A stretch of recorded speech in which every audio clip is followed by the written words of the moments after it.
Boa noite, você, nosso web espectador da TV Web Nossa Voz.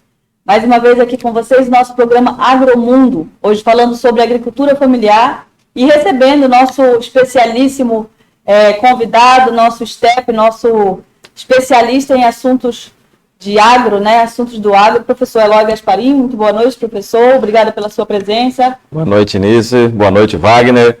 Estamos hoje também novamente aqui para contribuir com o assunto que é o agronegócio na nossa região. E o nosso convidado de hoje é o senhor Wagner Lopes, que é não só um agricultor familiar desde a infância, mas também um homem de negócios aqui do agronegócio em Santarém. Senhor Wagner, muito boa noite, seja bem-vindo ao nosso programa hoje. Boa noite, Nice. Boa noite, professor Eloy. Prazer revê-lo aqui. Obrigado pelo convite. Nós chegamos na região na década de 70, né, vindo do Espírito Santo, da cidade de Pinheiros. Na época que nós chegamos aqui, eu tinha 5 anos de idade. Meu pai tinha uma visão de fazer um grande zoológico na selva amazônica. Essa era uma visão que ele tinha na época. Acabou não dando certo, né? E a gente trabalhou na agricultura, né? Eu trabalhei na agricultura com a família, da idade de 7 anos até os 19 anos, na região transamazônica. Sofremos muito na época do inverno, com jamanchi nas costas, né? Transportando as coisas para levar para vender na feira de Itaituba. Né? Então, é uma região muito boa, né? A região nossa região aqui, do oeste do Tapajós, na questão de produção, né? Falta um pouco na questão de quê? De incentivos, né? Seu Wagner, antes de começarmos o programa, a gente estava conversando aqui com o seu Wagner sobre como é que as pessoas chegaram no Pará, né, nesse período da década de 1970. Qual foi a porta de entrada para vocês, assim como para várias outras pessoas que vieram do Sul e Sudeste, Nordeste principalmente? Qual foi a porta de entrada da sua família? Conte pra gente um pouco. Na época, na década de 70, quando foi construída a Transamazônica, o lema do governo federal era integrar para não integrar. Né? Integrar para não integrar. Isso. Então, o que acontece? O governo federal, a Amazônia estava distante dos outros polos centros. Então, o governo federal, na época, graças aos médios, ele tinha medo de ter sido invadido a Amazônia. Então, ele começou a povoar a Amazônia na construção da Transamazônica. Lembrando que a Transamazônica sai do estado da Paraíba e vai até Rondônia. Então... Lábrea, né? Vai até Lábrea? Não, vai até sim, Porto Velho, né? Até Porto Velho. Até Porto Velho. Mas, assim, aberta, ela está até Lábrea, pelo que... transitável, né? Que dê para chegar com carro e tudo mais. Ou o senhor sabe se chega até em cima do Amazonas. Dentro do Amazonas, vai ali por dentro e sai em Rondônia. É mesmo. Na época do verão, né? Na época do inverno, a trafegabilidade é difícil, né? Na região, devido a ainda não estar asfaltado, né? Então, o que acontece? Na época, né, que a gente chegou aqui, então, o governo federal era preocupado com isso, né? Então veio várias famílias, né? Nós não viemos assim, o governo fretava avião, ônibus e trazia, nós não viemos. Nós viemos particular, né? Meu pai veio assim, independente. Não foi uma convocação oficial do governo, né? Não foi uma convocação oficial do governo federal. Foi uma experiência que meu pai queria ter. Né? Eu ouvi falar já de pessoas lá do Sul, na verdade, que eles foram convocados mesmo, como se fosse uma guerra, vamos lá para defender o país, porque vai ser invadido, e eles entraram no avião sem saber direito para onde iam e tudo mais, mas vieram guerreiros, né, assim, porque era um ambiente totalmente diferente do que eles estavam habituados. E daí depois mandaram buscar as famílias, e aí se estabeleceram nessa região da Transamazônica. Professor Eloy, o senhor que é entendido aí desses assuntos de terras, diga para a gente como que funcionava esse programa do governo de trazer pessoas de outros estados, né, para integrar a Amazônia. Como o Wagner já comentou, né, existia uma preocupação muito grande do governo federal, porque o Brasil ele é muito grande, né, então tem território que a gente ainda nem conhece direito, né. Então, naquela época, ainda era muito pouco habitado aqui. Então, como no sul do Brasil, Nordeste, Centro-Oeste, já tinha bastante gente, agricultores com uma certa experiência na agricultura, né? Então foi lançado esse programa para que se pudesse trazer pessoas, né, de outras regiões do Brasil para fazer a abertura de novas áreas aqui. Então, justamente para povoar, como o Wagner disse, integrar para não entregar, né? E também a produção de alimentos, que também é necessária. Mas a gente viu que demorou bastante tempo, né? A questão aí da construção da BR, né? Isso atrapalhou bastante, então muita gente acabou vindo e depois não deu certo, acabou voltando.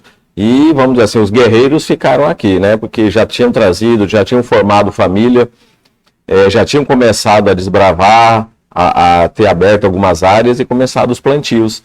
Então isso facilitou bastante, né? Hoje em dia ainda a gente conhece, sabe que tem muita terra no Brasil que ainda não tem, assim, pessoas habitando, né? Então sempre é interessante que você consiga fazer uma povoação, né? Vamos dizer assim, com os brasileiros, para que eles consigam ter essa, vamos dizer assim, essa posse dessas áreas, para que eles consigam fazer também o crescimento e o desenvolvimento regional, né? Na época, parece que o INCRA dava uma parte de terra, né, para o pessoal que vinha, e dava o documento dessa terra, alguns incentivos. O senhor ouviu falar dessa história? Sim, nós participamos dessa história. Como era a integração das famílias à terra? A família era integrada a 100 hectares. Então, para você adquirir mais 100 hectares, você tinha que trabalhar aquelas 100 hectares. Mas comprava ou ganhava? Não, era dada pelo governo federal. E os outros também. Os outros também. Então, muitas famílias desmataram, né, toda a terra e pegaram mais 100 hectares. Né? A questão da documentação foi uma coisa sempre difícil na nossa região. Poucas pessoas, né, tinham título, poucas, né? E ainda assim, na questão do título, falava que você poderia desmatar 50%. E muitos que não desmataram, todos mataram 50%. Quando veio a lei nova, tiveram que fazer o reflorestamento, porque a Amazônia ficou com só 20% na nossa região. E qual era o tipo de plantio que vocês exerciam, né? Como é que vocês chamam? A cultura, né? Que trabalhava-se nesse pedaço de terra. Bom, a família trabalhava mais com plantio de arroz, né? Era plantio de arroz, feijão, mandioca, né? Esse era os plantios que eram manuseados na região transamazônica. E geralmente era para consumo próprio ou vocês conseguiam fazer alguma venda, fazer negócios como esse? Os plantios eram feitos para consumo próprio e o excedente era para comercialização nas feiras de Itaituba. Aí, na década de 80, outros começaram a plantar pimenta do reino, né? Partiram para a monocultura, de pimenta do reino, cacau, né? Onde as regiões eram propícias para esse plantio. Então, começou a diversificação dos plantios. Entendi. O professor Eloy estava conversando comigo antes que a evolução, né, da forma como o agricultor familiar tem trabalhado é bem notável, né, bem notória nos nossos tempos. Fale um pouco mais para a gente, professor Eloy, sobre isso. Se contar um pouquinho também da minha história, né, eu sou do Paraná, sou paranaense, então os meus pais, né, vieram do Rio Grande do Sul, meus avós, então lá também, Wagner, acontecia algo parecido, né, só que lá naquela época existiam as colonizadoras já, né, então elas pegavam essa terra do governo, né, através de uma parceria e elas iam fazendo a distribuição, mas através de uma venda, né, para os agricultores. Então muitos agricultores vieram do Rio Grande do Sul, oriundos, né, descendentes da Alemanha e da Itália, né, quase que 100% predominante. Claro que depois houve, né, essa integração, mas muitos agricultores vieram da Itália e da Alemanha. Então, por isso que tem uma tradição já, né, no Sul, né, de ter muitos alemães e italianos. Então, essa cultura é bastante forte. E lá também começou com a agricultura familiar. Lá começou também o desmatamento, né? Por quê? Porque tinha necessidade de tirar a floresta para fazer o plantio até de subsistência. Então lá, geralmente as famílias, né, elas procuravam lugares, né, vinham famílias do Rio Grande do Sul, de caminhão, de ônibus também, já fazendo uma né, habitação do local, como foi feito aqui. E depois de lá, o que aconteceu? As terras começaram a ficar bastante valorizadas, porque foram sendo mecanizadas, começou com a tração animal, né, coisa que aqui a gente tem pouco, né, visualizado a agricultura com a tração animal, mas lá havia essa necessidade porque não tinha questão de máquinas. Então hoje praticamente nós temos aí uma evolução muito grande de máquinas agrícolas para fazer a mecanização. Então lá começou essa agricultura através da tração animal. E agora, claro, está bem mais desenvolvida com o auxílio das máquinas. Mas aconteceu algo muito parecido, né, aqui com o que aconteceu no passado lá. No Sul e Sudeste, né? Sul e Sudeste. E esses agricultores que vinham da Itália, eles recebiam uma porção de terra, tanto igual aqui, né, no Norte, e eles trabalhavam nessa porção de terra com todo o conhecimento deles, né? Com pimenta não, uva, café, todo o tipo de morango que eles podiam produzir naquela região. Uma das diferenças do Sul e o Sudeste, que você pegava uma pequena área. Né? Lá para o Sul e o Sudeste, quem tem 10, 15 hectares já é um grande produtor, né? Aqui não, você pegava 100 hectares. Né? É um bom volume de terra, né? Então, assim, a diferença, eu tenho falado para algumas pessoas que o que acontece? Lá para o Sul e Sudeste, quem tem 3, 4 hectares é considerado um agricultor familiar hoje. E o médio tem ali 10 hectares. De 10 hectares para cima já são grandes produtores. É que o nível, né, de tecnologia lá chegou antes. Então, por exemplo, lá tem uma família que tem lá 10 hectares, vamos colocar 10 hectares. Ele tem produção de leite, ele tem aviário, ele tem criação de suíno, ele tem a sua roça de milho, de arroz, de soja, tem fruta, tem horta. Então ele já teve, né, uma educação, vamos dizer assim, na agricultura que já tinha uma tradição europeia. Então, vinho, né, muitas vinícolas tem lá no Rio Grande do Sul. Então ele já veio com essa bagagem tecnológica, vamos dizer assim, no ramo da agricultura.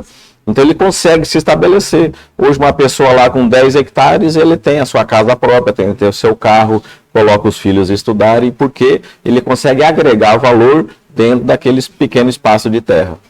Que é conhecido como pluriatividade, né? Que eles dão esse nome de pluriatividade, é a combinação de atividade que você pode ter ali naquela terra. Aqui a gente ainda está começando nessa fase, seu Wagner, você concorda?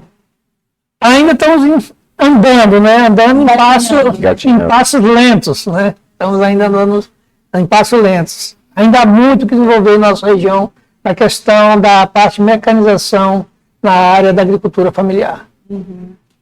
O senhor tem percebido que há essa mudança de pensamento, mas também há uma dificuldade de a gente receber novas informações com relação a isso. Outro dia eu estava conversando com um produtor rural lá de Uruará, e ele falou, olha, Nice, a gente tem pouquíssimos incentivos aqui nessa nossa região, porque tudo é mais difícil de chegar, a gente não sabe se plantar goiaba, mamão, manga, não sei o que, se a gente vai conseguir vender tudo, geralmente a gente se prende a um produto só. O senhor também acha que há essa dificuldade, né, de difundir essa ideia de pluriatividade? Há essa dificuldade grande na nossa região. Aqui, há anos atrás, as pessoas começaram a plantar abacaxi. Hoje você vai na feira, eu estava conversando com um produtor, que ele deixou um caminhão de abacaxi na roça e trouxe só um caminhão. Por quê? Porque se ele tivesse trazido 2 caminhões de abacaxi, não conseguia vender toda a produção na feira. Então, assim, o que acontece no sistema de produção? É a falta de quê? Da indústria. A falta de industrializar esses produtos. Nós não temos em Santarém uma indústria para produção de suco. Então, o que acontece? Na época da safra, as perdas são muito grandes. E a gente entende nessa questão de não ter uma produtora de suco aqui, porque ela vai ter só o quê? Só na época da safra. E o restante do período, como que ela vai produzir o suco dela? Então, falta o quê? Incentivar a produção o ano inteiro, com irrigação, com áreas trabalhadas, né? Então, a produção nossa tem que ter o ano todo para ter uma fábrica de suco, uma fábrica de suco aqui na nossa região. Isso mesmo. A gente, fazendo algumas pesquisas, eu descobri que 70% da alimentação do brasileiro é mantida, né? Quem é responsável por ela é o agricultor familiar. Nas feiras, nos mercados, os grandes mercados é que trazem os produtos mais de fora, o industrializado. Mas, por exemplo, a cidade de Santarém, né, a região de Santarém, tem pelo menos 5 feiras, se não me engano. É isso, professor Eloy? As feiras grandes, né? Fora as feiras pequenas. Né? Onde a família faz aquela compra do mês ou da semana.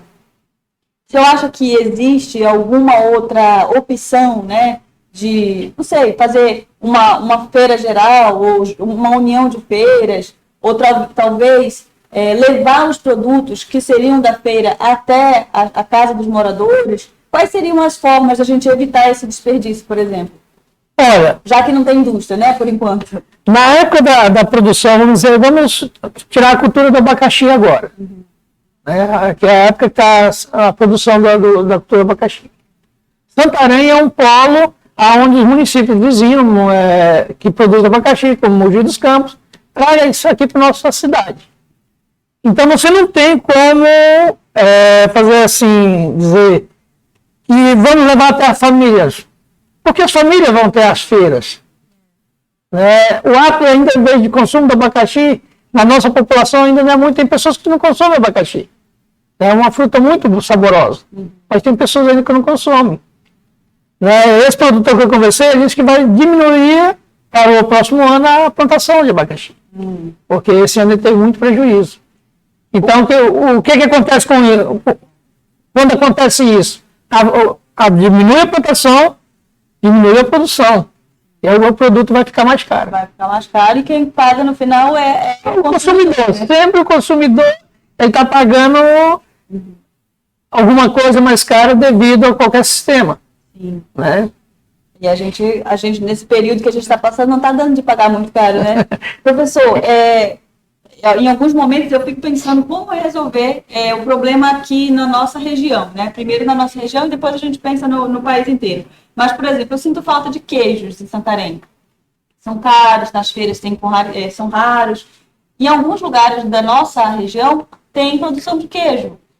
Se a gente fizer uma troca, existe a possibilidade de a gente fazer uma troca?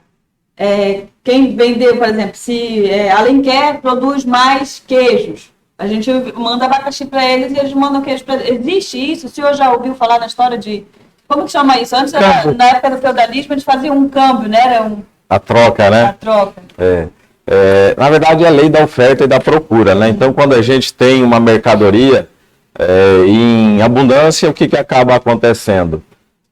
Você tem excesso no mercado, né? Então, por exemplo, além do abacaxi, o que é que tem? Tem a questão da melancia, né? Que a gente vê bastante, melancia produzindo em larga escala. Porém, o que pode ser feito? Você perguntou o que pode ser feito. Eu acho que a questão é gestão, né? Gestão pública nessa questão aí. Nós falamos aí, né? O Wagner comentou o seguinte: por que é que não tem uma fábrica de suco, né? Ora, porque de repente a produção ela não é contínua, ela é feita em pequenos períodos do ano. Então uma fábrica de suco não vem porque não tem o produto. E de repente mais gente não planta aquele produto porque não tem uma fábrica, né? Então existe essa questão de gestão pública, a questão de ter uma industrialização, um parque industrial em Santarém, a gente sempre fala, dentro de qualquer ramo, tanto da parte da indústria de fruta, indústria de alimentos, indústria de transformação, né? Indústria de plástico, transformar em produtos que a gente tem aí. Então, eu acho que na questão da agricultura, ela também existe a questão da gestão. Por que o produtor às vezes não tem informação, né? Você comentou também que o produtor não tem informação daquele tipo de produto. Eu até quero parabenizar o Wagner, porque o Wagner é engenheiro agrônomo. E aí, uma semana atrás, a gente teve, dia 12 de outubro, o dia do engenheiro agrônomo, né, Wagner? Inclusive, o Wagner foi meu aluno, né? Não sei se sabia disso. Completou 50 anos, eu também completei 50 anos. E ele tirava notas boas? Tirava nota boa, sempre foi um bom aluno. Que bom.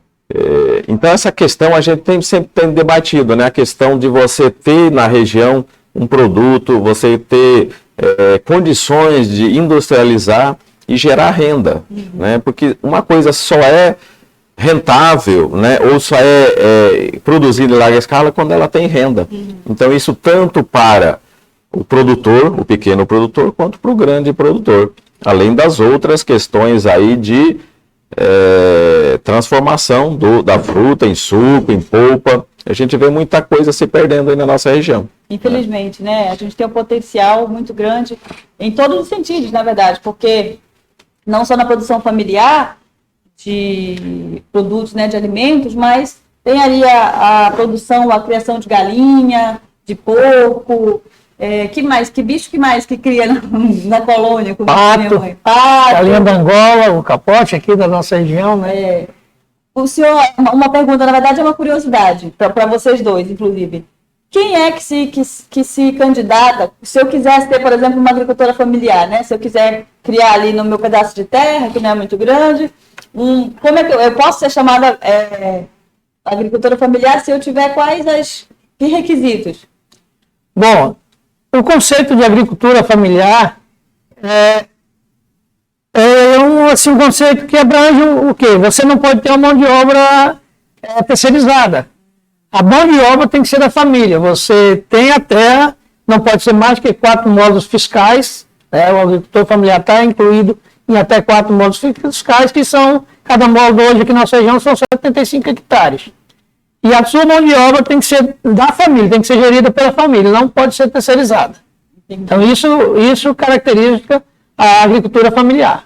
E geralmente, professor Eloy, o agricultor familiar é aquela pessoa que tem já uma experiência de vida, né? Não precisou fazer uma faculdade. Fale mais sobre a formação, né, da pessoa que trabalha com agricultura familiar. A gente sempre, quando fala em agricultura, né, tanto em pequena, média, grande escala, a gente vê que, e já foi comentado em alguns outros programas, a questão da assistência técnica, do conhecimento. Então, a gente vê muitos alunos hoje que vêm fazer o curso de agronomia aqui em Santarém e acabam voltando para o sítio, né, para tocar, para continuar aí o trabalho dos pais. Então, eu acho que essa parte de fazer, levar o conhecimento é de toda a sociedade, tanto das universidades, das empresas, fazer com que o conhecimento ele retorne ao campo, né? Então, isso facilita bastante essa questão de você ter condições, do agricultor ter o conhecimento em aplicar corretamente os adubos, fazer análise de solo, fazer uma irrigação, como o Wagner falou, utilizar das tecnologias hoje disponíveis para aumentar a produtividade, mantendo a mesma área, né? Então você pode ter lá a mesma área, 5, 10 hectares, mas você fazer com que a sua produtividade se eleva, né? Através do conhecimento que você consegue colocar lá na área rural. Entendi. Se você também tem uma história como a do seu Wagner, como de muitos outros produtores rurais, né, agricultores familiares aqui da nossa região, entre na nossa página, conte a sua história pra gente, a gente vai ficar muito feliz de saber. Eu sei que ao longo da Transamazônica tem muitas pessoas que ainda moram lá desde a época, né, que a Transamazônica abriu, ali em Placas, eu acho, é Brasil Novo, tem uma fábrica de açúcar, está meio abandonada, as máquinas, né, que vieram ali para poder fazer a abertura da Transamazônica, ainda tem algumas lá, o pessoal estava querendo fazer um museu, enfim, a gente fica muito feliz de saber que o Brasil foi construído com as mãos calejadas, né, desses homens e mulheres que vieram de outros estados, que chegaram até o Pará, ou que vieram, enfim, da Itália, da Alemanha, nos ajudar a mudar, né, melhorar a forma de vida na colônia, né, no campo, Enfim, professor Eloy, não, o seu Wagner queria falar mais alguma coisa? Olha, a questão, né, quando foi criadas as escolas agrotécnicas, né, qual é o pensamento do governo federal na época? Era formar técnicos agrícolas para ele voltar para a sua comunidade e ali desenvolver as técnicas de produção para aumentar a produção da agricultura daquelas regiões. Isso era uma finalidade. Quando eu estive no Espírito Santo, em 96, fazendo especialização, tive colegas das casas familiares. Como funcionavam as casas familiares no Espírito Santo? O aluno vinha, passava 15 dias, né, na escola e 15 dias voltava para aplicar aquilo que ele tinha aprendido na escola, lá na terra do pai dele. Então, assim, ele aplicava o conhecimento nas terras que eles tinham. Então, era um meio de fixar o técnico na agricultura. Então, no Espírito Santo ainda tem as casas familiares que usam esse método. Então, o governo federal surgiu as escolas agrotécnicas federais a partir disso aí. Porque as casas familiares no Sul e Sudeste é muito mais antigas do que as escolas agrotécnicas. E o governo federal, vendo que aquilo era um meio de formar técnicos e aumentar a produção, então eles pegavam e criaram as escolas agrotécnicas nesse pensamento. Para preparar os jovens e assim ter, né, qualidade no produto que era produzido lá no interior ou nas suas terras. E o governo federal também tinha um programa do Projeto Rondon. Né, eu conheço técnicos que vieram do Sul, Sudeste para a região de Itaituba tinha um Projeto Rondon, e esses técnicos vieram para dar assistência às famílias na época do assentamento. Né, ali na década de 80, ali, muitos técnicos vieram do Sul e Sudeste para Itaituba, né, do Projeto Rondon, para dar orientação aos produtores. A gente vê aí ao longo da história do Brasil, né, ao longo da história da agricultura brasileira, que o Brasil sempre foi um país que produziu e viveu do campo, né? Que a gente não tem de onde que vem tudo, quase tudo que a gente come atualmente, é do campo, né? E durante esse período da pandemia, que felizmente já passou, já estamos aí, graças a Deus, todos já retomando as nossas atividades. Durante esse período, o campo foi o único lugar que não parou, não foi, professor Eloy? Não pode parar, né? Porque se a produção de alimentos parar, complica muito. A gente já viu também que no mundo todo já houve um desabastecimento, né? Então, o alimento ele está caro, tá caro, mas por quê? Porque houve uma desaceleração em alguns setores, né? Então, isso ocasionou o quê? Ocasionou esse desabastecimento. Mas logo a gente consegue retomar, né, começa a produzir mais e provavelmente aí os preços, né, acabam baixando um pouquinho. O agro não pode parar. Fé em Deus. Então, uma boa notícia é que também o fato de as pessoas estarem com maior dificuldade de viver na cidade, houve um grande êxodo rural, né? Muitas pessoas foram para o campo e daqui a uns 2 anos a gente vai ter muito mais produtores familiares, muito mais agricultores rurais, né? Pessoas que vão aí também plantar e contribuir com as suas produções. Se você, já falei, tem uma história parecida com a do seu Wagner, se você conhece alguém, mande uma mensagem para a gente lá na nossa página da Web TV Nossa Voz Oficial, compartilhe com seus amigos essa história, por favor, contribua com aumentando, né, esse conhecimento aí, divulgando e difundindo essa que é tão bonita história do Brasil. Na próxima semana nós vamos ter um assunto tão interessante quanto esse. Espero vocês aqui mais uma vez. Se vocês tiverem alguma sugestão, por favor, façam essa sugestão nos nossos comentários ali na transmissão do nosso programa. E eu aguardo vocês aqui novamente na semana que vem. Professor Eloy, muito obrigada pela sua presença mais uma vez. Seu Wagner, que inclusive seu Wagner é um administrador de uma casa rural aqui de Santarém. Como é mesmo o nome da sua loja? Casa Rural. Casa Rural, isso aí, eu já sabia. Casa Rural, seu Wagner. Então, Casa Rural. por favor, se tiverem alguma dúvida aí sobre como produzir, plantar, criar, vão lá com o seu Wagner, que ele é expert no assunto. Nós trabalhamos aqui em Santarém, né? Nós viemos da região de Itaituba na década de 90, ali no final da década, em 99. Meus patrões eles tinham um anseio de abrir uma loja aqui em Santarém, me convidaram para vir estar aqui com eles, né? Eu trabalhava na época na prefeitura de Itaituba. Parece que o senhor tem uma história aí com o negócio de vender em loja, né? Desde lá da época que o senhor era pequenininho, o senhor vendia na beira da estrada, é isso? Não, vendia nas feiras, né? A gente vendia nas feiras em Itaituba, né? Então a gente trabalhava a produção e vendia nas feiras. Eu era um marreteiro na feira de Itaituba. E agora o senhor é um... Né? Então eu me formei em técnico agrícola, técnico em agropecuária em 1995. E fiz especialização em 1996 no Espírito Santo, para trabalhar com animais na parte de zootecnia. Voltei para Itaituba, né? E trabalhei 2 anos e meio na Fazenda Maloquinha, uma das melhores vistas de cartões postais de Itaituba, é a Fazenda Maloquinha. Hoje é um hotel fazenda e está mudando para a parte de seminário. Hoje lá está sendo um seminário da Igreja de Deus no Brasil. E quando foi no início de 99, eu fui para trabalhar na prefeitura de Itaituba como técnico, na Secretaria de Agricultura. E trabalhei 4 meses, aí eles me convidaram para vir em Santarém e estamos aqui até hoje. Né? O senhor vive trocando de cartão postal em cartão postal, né? Agora estamos fez 22 anos que estamos aqui na Pérola do Tapajós, né? Aqui na frente do Encontro das Águas. Muito bom, parabéns. Todo dia ali a gente olha as águas se encontrando, uma brigando com a outra, né? Estamos ali. Muito fácil de trabalhar, né? Muito obrigada, seu Wagner, mais uma vez. Uma boa noite a você. Esperamos vocês aqui na próxima semana. Até logo.